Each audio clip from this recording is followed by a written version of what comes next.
बेटे solid state इसलिए नहीं पढ़ा रहा हूँ क्योंकि मैं चाह रहा हूँ कि जब ऑफलाइन क्लासेस हो जाए, मोस्ट प्रोबेबली 15 जुलाई से मैं ऑफलाइन क्लासेस स्टार्ट कर दूंगा आप लोगों की, तब से सर जो हम क्लास होंगी चल उसमें रही मैं है अभी। सॉलिड सर हम स्टेट ही लोगों की तो पढ़ाऊंगा। स्टार्ट है। क्या बेटा? ऑफलाइन क्लासेस स्टार्ट है सर हम लोग की। अच्छा, आप लोगों की ऑफलाइन क्लास हो रही है? और सर आपको ऑफलाइन ही हाँ सर। पढ़ाना पड़ेगा क्योंकि वो सेटल नहीं हो पाएगा ऑफलाइन ऑनलाइन दोनों अगर साथ में होंगे तो। अच्छा अच्छा अच्छा, चलो ठीक है, तो आज हम लोग इनिशिएट तो कर ले रहे, फिर मैं मैम से बात करके आपको बता दूंगा प्लान का जो टाइमिंग आपका। इसी टाइम पर पढ़ते हो आप 7 से 8 में? नहीं 3 सर, से 4। 3 से 4। अच्छा, 3 से 4 में पढ़ते हो आप ऑफलाइन में? हाँ सर। चलो ठीक है ठीक है ठीक है, कोई नहीं, चलो अपन ऑफलाइन वाला भी देख लेंगे, ठीक है। डबल क्लास कर ले, एक एक्स्ट्रा क्लास ऑनलाइन में चलेगी जिसमें मैं आपको बेसिक हाँ पढ़ाता हाँ जाऊंगा, चलेगी चलेगी। और एक ऑफलाइन कर लेंगे, ठीक है। ताकि, क्योंकि हाँ मेरा टारगेट ये रहता है कि सितंबर अक्टूबर तक में कोर्स कंप्लीट हो जाए, तो जो भी बच्चे आईआईटी नीट वाले हैं तो अपना अलग से प्रिपरेशन स्टार्ट कर लें, बीच बीच में तो मैं बताता चलूंगा। और जो लोग भी आईआईटी नीट वाले हैं तो उनके लिए कौन सी क्या बुक लेना है वो आप मुझसे डायरेक्टली बात कर सकते हो उसके लिए, ठीक है। चलो, तो हम लोग जल्दी से अपना टॉपिक स्टार्ट कर ले रहे बेटा, दैट इज सॉल्यूशन। देखो बच्चों, सॉल्यूशन जो चैप्टर है इसमें सबसे पहले मैं आपको ये जो वर्ड आपके सामने लिखा है सॉल्यूशन, ये आपने 9th क्लास में भी पढ़ा होगा, 10th क्लास में भी आपने पढ़ा होगा सॉल्यूशन के बारे में, कि सॉल्यूशन जो है एक होमोजीनियस नेचर का मिक्सचर है। होमोजीनियस नेचर का सॉल्यूशन क्या है?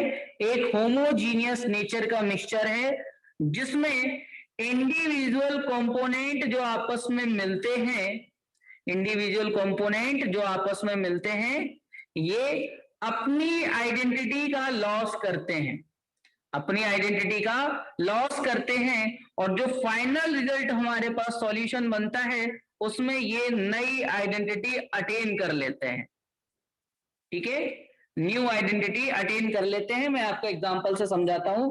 सपोज वाटर आपके पास है, H2O पानी, और इसमें आपने बेटा शुगर ऐड कर दिया, you added sugar in it, it becomes solution of water and sugar. मैं अगर आपसे पूछूं कि वाटर जब अकेले पड़ा हुआ था तो उसका बॉइलिंग पॉइंट क्या होगा, देन आपका आंसर होगा सर 100 डिग्री सेल्सियस, अगर मैं प्रेशर को चेंज नहीं कर रहा तब। नॉर्मल प्रेशर की बात हो रही है जो नॉर्मली हम पर 1 एटमॉस्फेरिक प्रेशर एप्लीकेबल होता है। तो वाटर में जब आपने शुगर ऐड किया तो बेटा अब इस सॉल्यूशन का अगर बॉइलिंग पॉइंट आपसे कोई पूछेगा, आप कहोगे boiling point will be change due to the presence of sugar. तो पुरानी आइडेंटिटी लॉस्ट हुई है और नई आइडेंटिटी वाला कोई हमारे पास प्रोडक्ट आ चुका है। इसका नेचर क्या होता है सॉल्यूशन का? होमोजीनियस। क्या कोई बच्चा बता सकता है what is the meaning of homogeneous? आपने दो तरह के मिक्सचर को स्टडी किया होगा, homogeneous, heterogeneous. Anyone know that the meaning of homogeneous word? In a solution when two components are impossible to separate, they are known as homogeneous solution. They are impossible to separate. This is not correct word. मैं अगर आपसे कहूं कि कोई भी दो solution को आप सेपरेट कर सकते हो with the method of filtration और any other method like fractional distillation और क्रोमेटोग्राफी, ये सब आपने पढ़े होंगे सेपरेट करने के।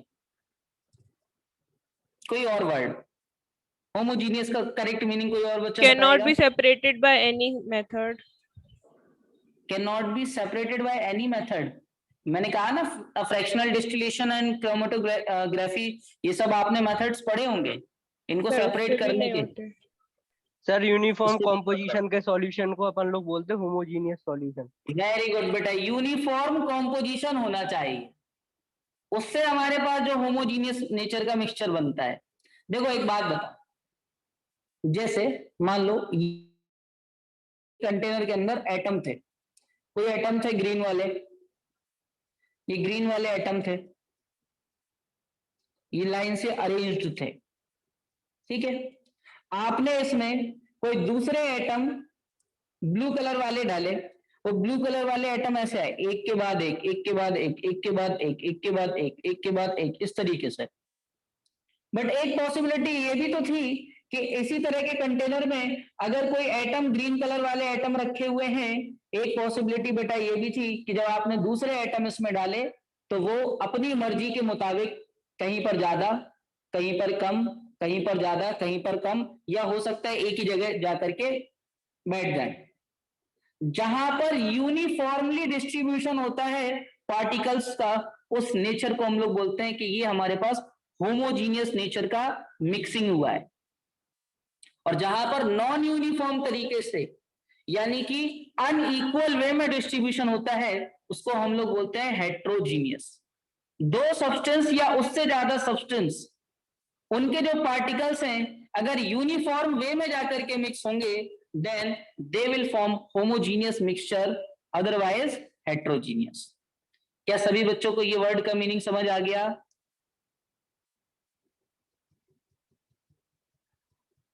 बेटा अगर समझ आ जाए तो आप थम्स अप का साइन दे सकते हो मुझे, और नहीं आया तो हैंड रेस का।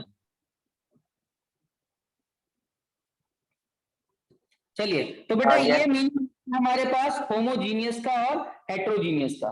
तो सॉल्यूशन जो है वो आपके पास होमोजीनियस नेचर का मिक्सचर होता है, और इसमें जो इंडिविजुअली कंपोनेंट होते हैं ये आपस में मिक्स होने के बाद खुद की आइडेंटिटी का लॉस करके एक नई आइडेंटिटी वाला प्रोडक्ट फॉर्म कर लेते हैं।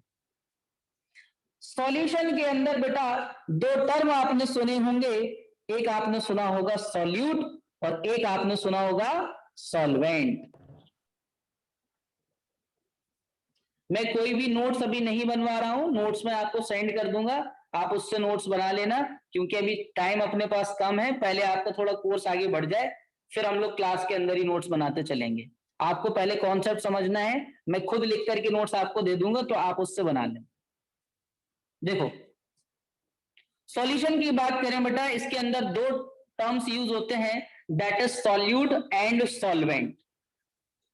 सॉल्वेंट के लिए बेटा आप कहोगे कि जो हाईएस्ट अमाउंट या हाईएस्ट परसेंटेज में अवेलेबल हो, जिसकी क्वांटिटी सॉल्यूशन के अंदर सबसे ज्यादा हो, उसको सॉल्वेंट कहेंगे, और बाकी सब कहलाएंगे सॉल्यूट। जैसे मान लीजिए तीन सब्सटेंस एक कंटेनर के अंदर आपने डाल करके एक होमोजीनियस मिक्सचर बना दिया या सॉल्यूशन बना दिया, तो ये जो सॉल्यूशन होगा उसमें जो सबसे हाईएस्ट अमाउंट में होगा दैट विल बी सॉल्वेंट, और बाकी सारे सॉल्यूट कहलाएंगे। अब एक एग्जांपल से मैं आपको समझाता हूं। मान लीजिए आप बच्चों ने, अभी तो आप बच्चे हो फिर भी, वाटर और एल्कोहल, आपको पता होगा ये वाला एल्कोहल हम लोग यूज कर सकते हैं पीने के लिए। इथाइल एल्कोहल और वाटर को आप मिक्स कर रहे हो। बेटा वाटर आपने लिया किसी केस में 40%, ये आपने लिया 60%, तो जो मोर अमाउंट में होगा आप कहोगे ethyl alcohol is solvent in this mixture and water is solute in this mixture. But ऐसा भी हो सकता है कोई बच्चा कहे कि सर हम तो वाटर लेंगे 60% और एल्कोहल लेंगे 40%, तब वाटर जो है वो सॉल्वेंट की तरह एक्ट करेगा और एल्कोहल जो है वो सॉल्यूट की तरह एक्ट करेगा।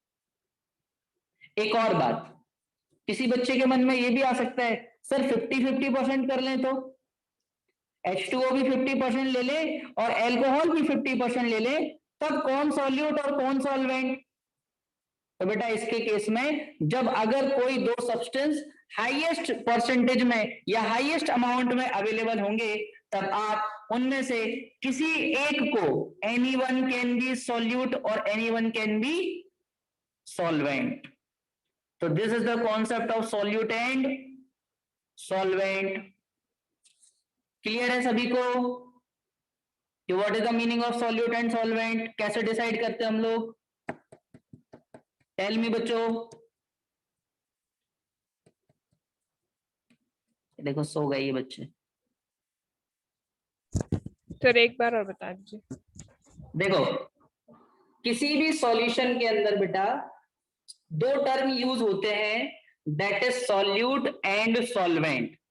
Solute is that substance available in the solution which is present in less amount, and solvent is that substance which is present in more amount. अगर आपने किसी कंटेनर के अंदर एक से ज्यादा चीजों को मिलाया है और आप होमोजीनियस मिक्सचर बना रहे हो, तो जो आप सब्सटेंस आप सबसे ज्यादा अमाउंट में डालोगे उसको आप कहोगे कि ये हमारे पास सॉल्वेंट है। और जो बाकी जितने भी पार्ट बच गए, आपने 3 मिलाए 4 मिलाए जितने भी मिलाए हैं, हाईएस्ट वाला तो कहलाएगा सॉल्वेंट और बाकी सब किसमें चले जाएंगे? सॉल्यूट में। आई बात समझ में? Yes, sir. अभय, हर्ष, नेहा, पलक, प्रख्यात, ऋषिका, यश, टेल मी बेटा। Yes, Yes, sir. sir. अगर आप लोग माइक ऑन नहीं कर सकते तो आप थम्स अप करके बता सकते हो कि आपको समझ आ गया। देखो आगे बात करते हैं हम लोग टाइप्स ऑफ सॉल्यूशन। 2 बार पढ़ाऊंगा टाइप्स ऑफ सॉल्यूशन, एक बार अभी चैप्टर के इनिशिएशन में पढ़ा रहा हूं, एक बार लास्ट में पढ़ाऊंगा। Types of solution. सॉल्यूशन के बच्चों अगर टाइप्स की बात की जाए तो एक तो इस तरह के सॉल्यूशन होते हैं कि on the basis of component, on the basis of number of component. Number of component का मतलब जो आप सॉल्यूशन बना रहे हो उसमें आपने कितने सब्सटेंस मिक्स किए। अब एटलीस्ट 2 तो मिलाओगे, अगर 2 कंपोनेंट मिलाओगे तो सॉल्यूशन को आप कहोगे कि इट इज बाइनरी सॉल्यूशन। अगर 3 मिलाओगे तो टर्नरी, 4 मिलाओगे तो क्वार्टरनरी, एंड सो ऑन, मतलब पेंटरनरी, हेक्सेनरी, इस तरीके से वर्ड आप यूज कर सकते हो। तो अगर कहीं पर आपको ये वर्ड देखने को मिले कहीं पर भी कि बाइनरी सॉल्यूशन है, टर्नरी सॉल्यूशन है या क्वार्टरनरी सॉल्यूशन है, तो आप समझ जाना ये कहना चाह रहे हैं कि कितने सब्सटेंस को आपस में मिक्स करके वो सॉल्यूशन बनाया गया है। अगर 2 होंगे तो बाइनरी, 3 होंगे टर्नरी, 4 होंगे क्वार्टरनरी। ये वर्ड सबसे ज्यादा यूज में आते हैं कि बाइनरी सॉल्यूशन दिया है, टर्नरी या quaternary. Clear to all of you? Yes, sir. Okay देखो बच्चों, तो आपको मैंने क्या बताया? मैंने आपको बताया कि solution is a homogeneous mixture in which individual component are losing their identity and they are gaining some new identity after formation. Solution के पास 2 टर्म है, सॉल्यूट और सॉल्वेंट। सॉल्वेंट वो है जो सबसे ज्यादा अमाउंट में अवेलेबल है और सॉल्यूट वो है जो लेस अमाउंट में। ठीक है, इसके अलावा on the basis of number of component solution को हम लोग बाइनरी सॉल्यूशन, टर्नरी सॉल्यूशन और क्वार्टरनरी सॉल्यूशन कहते हैं। अब बात करते हैं कि सॉल्यूशन की फिजिकल स्टेट क्या होती है। फिजिकल स्टेट ऑफ सॉल्यूशन, आपके मन में एक बात आ सकती है कि सर सॉल्यूशन जो है वो लिक्विड हो, but it is not necessary. Physical state of solution की अगर बात की जाए बच्चों, तो इसकी जो स्टेट है वो डिपेंड करती है, depends on physical state of solvent. Physical state of solvent, solvent की क्या फिजिकल स्टेट रही उसके बेसिस पर हम लोग सॉल्यूशन की फिजिकल स्टेट बता सकते हैं। क्यों? क्योंकि फिजिकल स्टेट इसलिए हम लोग बता पा रहे हैं, सॉल्वेंट जो है किसी सॉल्यूशन के अंदर वो हाईएस्ट अमाउंट में अवेलेबल होता है। जो सब्सटेंस हाईएस्ट अमाउंट में अवेलेबल होगा उसी के फिजिकल स्टेट को हम लोग उस पूरे सिस्टम का फिजिकल स्टेट मान करके चलेंगे। जैसे फॉर एग्जाम्पल मैं आपसे कहूं कि आपके पास मान लीजिए सॉल्यूट जो है वो सॉलिड नेचर का है और सॉल्वेंट जो है वो आपके पास लिक्विड नेचर का है। तो सॉल्यूशन किस स्टेट का होगा, तो हमें सॉल्यूट की किसी भी फिजिकल स्टेट से लेना देना नहीं है। जो स्टेट सॉल्वेंट की होगी that will be the physical state of solution, means यहां पर सॉल्यूशन लिक्विड नेचर का कहलाएगा। अगर कहीं पर सॉल्यूट लिक्विड है और सॉल्वेंट भी लिक्विड है तो आपके पास सॉल्यूशन भी लिक्विड ही कहलाएगा। अगर आपके पास सॉल्यूट बेटा गैस है और सॉल्वेंट जो है वो लिक्विड ही है, तब बेटा आप कहोगे कि सॉल्यूशन लिक्विड ही कहलाएगा। इसी तरह से बाकी अदर एग्जांपल आप सोच सकते हो कि सॉल्वेंट की अगर फिजिकल स्टेट सॉलिड हो जाए तो सॉल्यूट की 3 स्टेट और अवेलेबल इसमें हो सकती हैं, solid, liquid, gas, but solution जो है वो सॉलिड सॉल्यूशन ही कहलाएगा। Means the physical state of solution depends on physical state of solvent. Clear to all of you? Yes, sir. Any Yes, sir. Doubt? No, sir. Yes, No, sir. Okay, अब इस topic के हम लोग बिल्कुल important part की बात करते हैं, जो कि बोर्ड में हमें 1 से 2 नंबर दिला सकता है। देखो, कंसंट्रेशन टर्म्स। कंसंट्रेशन टर्म्स बेटा, कंसंट्रेशन टर्म्स की अगर बात की जाए तो बेसिकली सॉल्यूशन के लिए कंसंट्रेशन जो होता है, मैं अगर आपको इन जनरल बात बताऊं कंसंट्रेशन की, तो इन जनरल बेटा हम लोग बोलते हैं कि data of solute with respect to data of solution और in sometimes solvent is called concentration of the solution. What is the meaning of data? Data means amount of solute. It may be in a form of mass or volume with respect to amount of solution or solvent, sometimes solution, sometimes solvent.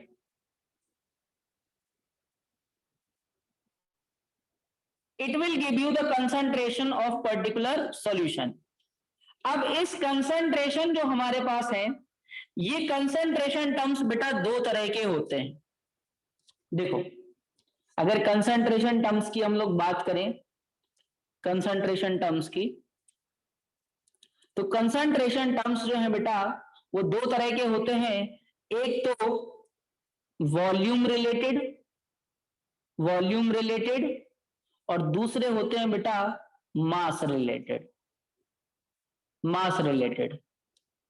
अब मेरा question आप सब बच्चों से ये है कि बेटा वॉल्यूम रिलेटेड कैटेगरी वाले या मास रिलेटेड कैटेगरी वाले कौन से टेम्परेचर डिपेंडेंट होंगे और कौन से टेम्परेचर इंडिपेंडेंट होंगे?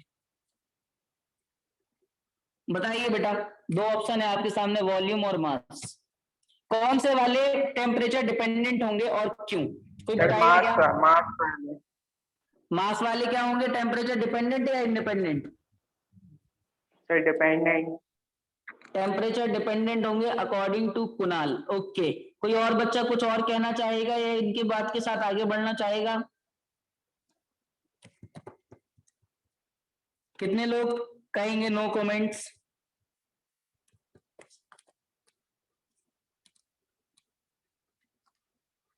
देखो बेटा, एक बात बताओ, कहीं पर कोई सब्सटेंस रखा हुआ है, वो सब्सटेंस छोटे छोटे पार्टिकल से मिलकर बना होगा। आप उस सब्सटेंस में तो उसके पार्टिकल्स क्या वहां पर रुकेंगे या भागेंगे?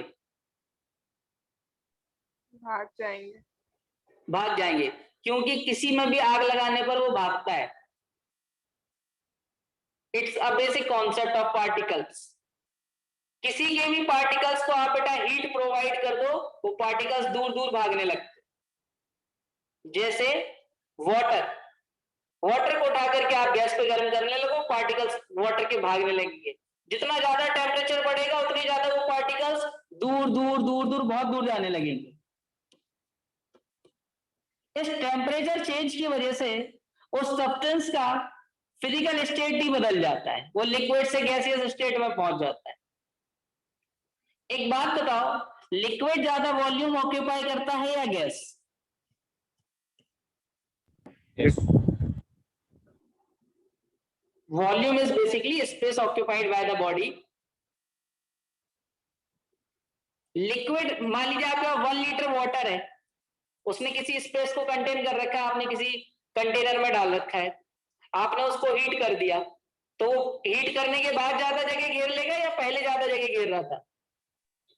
पहले। करने के बाद पहले हीट करने के बाद पार्टिकल दूर दूर भाग जाएंगे तो ज्यादा जगह घेर लेगा।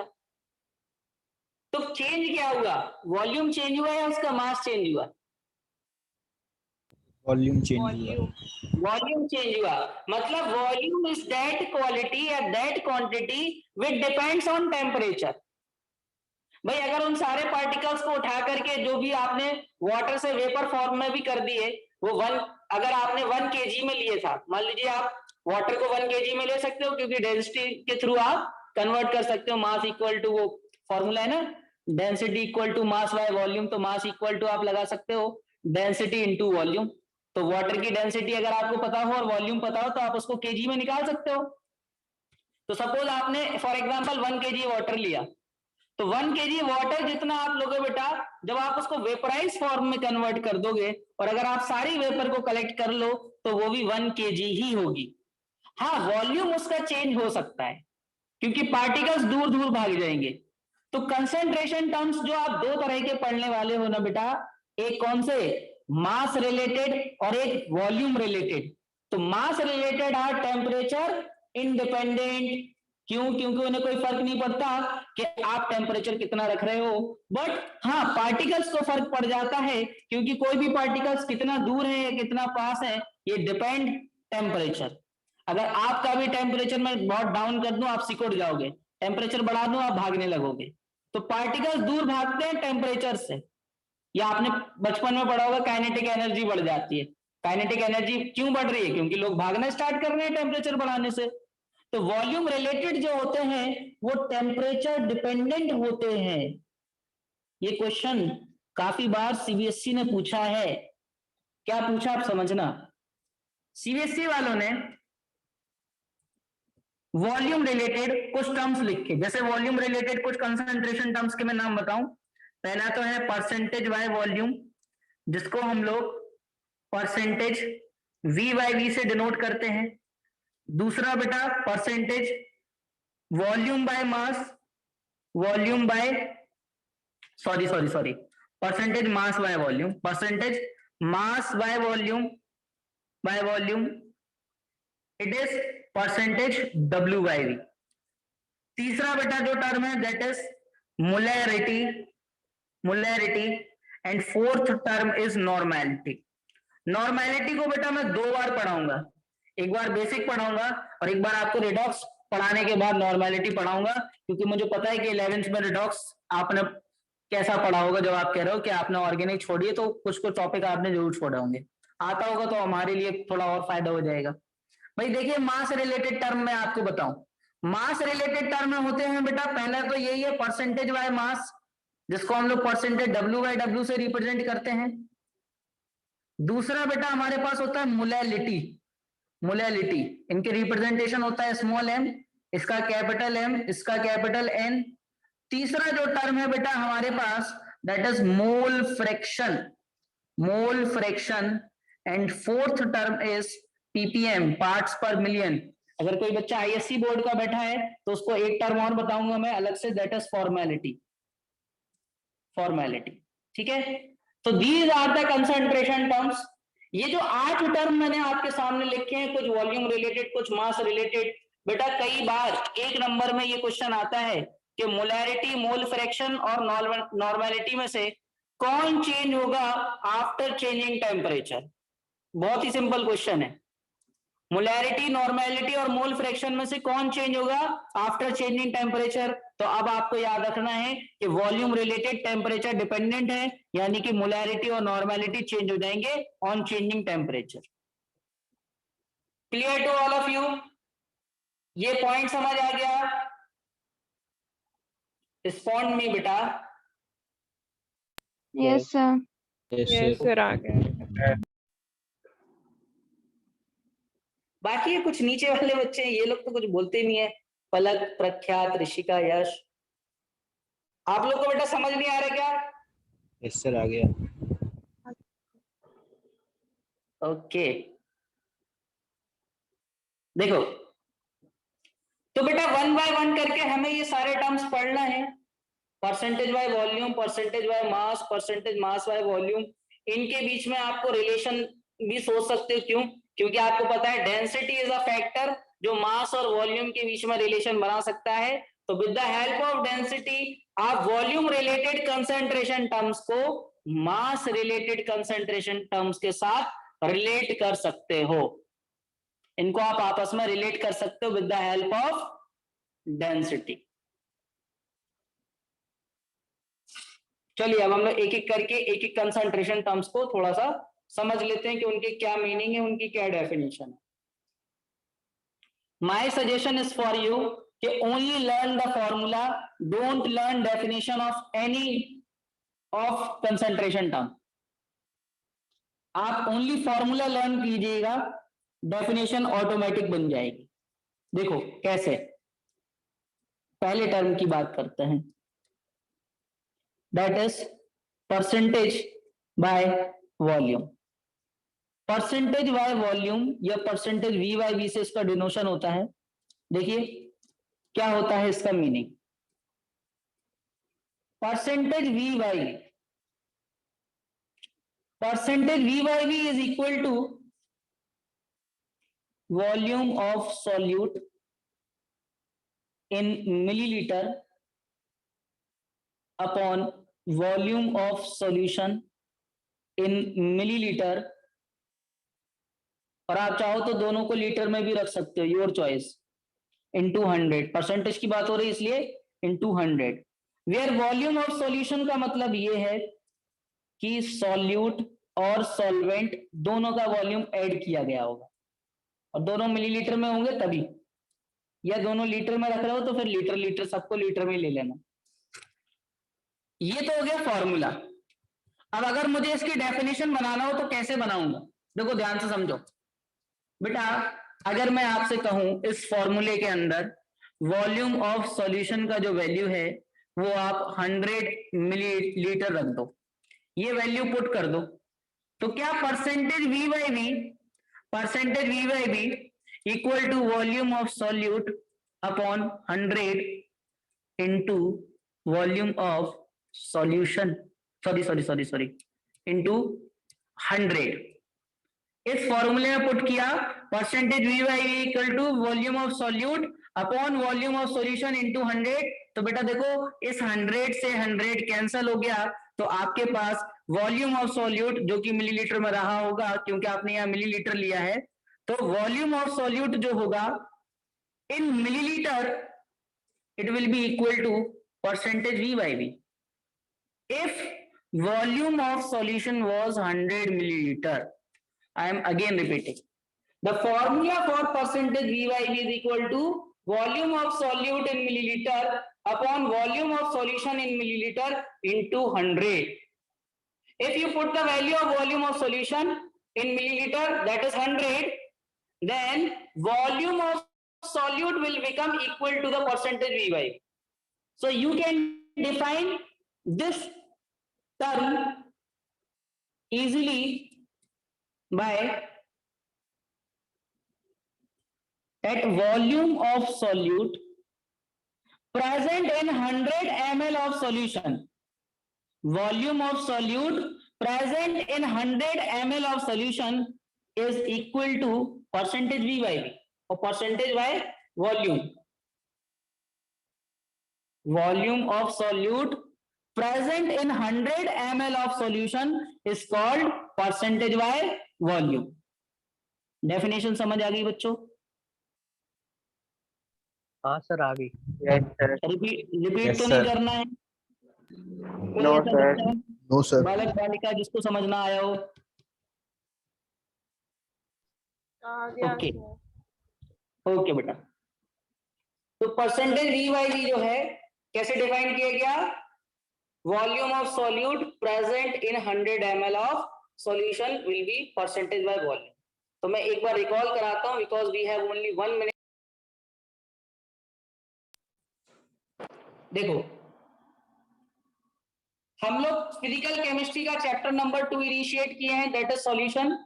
सॉल्यूशन क्या है? होमोजीनियस नेचर का मिक्सचर है जिसमें इंडिविजुअल कंपोनेंट अपनी आइडेंटिटी लॉस कर रहे हैं और नया सब्सटेंस जो फॉर्म हो रहा है उसमें नई आइडेंटिटीज मिल रही हैं। सॉल्यूशन में दो टर्म थे, सॉल्यूट सॉल्वेंट। सॉल्यूट जो लेस अमाउंट में प्रेजेंट हो, सॉल्वेंट जो मोर अमाउंट में प्रेजेंट हो। ठीक है, अगर कहीं पर 50-50% वाला चांसेस बन जाए या कोई दो सब्सटेंस इक्वल अमाउंट में और हाईएस्ट अमाउंट में प्रेजेंट हो तो उनमें से किसी एक को सॉल्यूट किसी को भी सॉल्वेंट मान सकते हैं। Solution on the basis of number of component binary, ternary, quaternary हो सकते हैं। और फिजिकल स्टेट अगर बात की जाए सॉल्यूशन की तो वो डिपेंड करती है सॉल्वेंट पर। एक और लास्ट बात, कंसंट्रेशन टर्म्स। बेसिकली हमें कंसंट्रेशन बताना होता है amount of solute to the amount of solution और सॉल्वेंट, और ये दो तरह से होते हैं, वॉल्यूम रिलेटेड और मास रिलेटेड। जो मास रिलेटेड है वो टेम्परेचर इंडिपेंडेंट है और वॉल्यूम रिलेटेड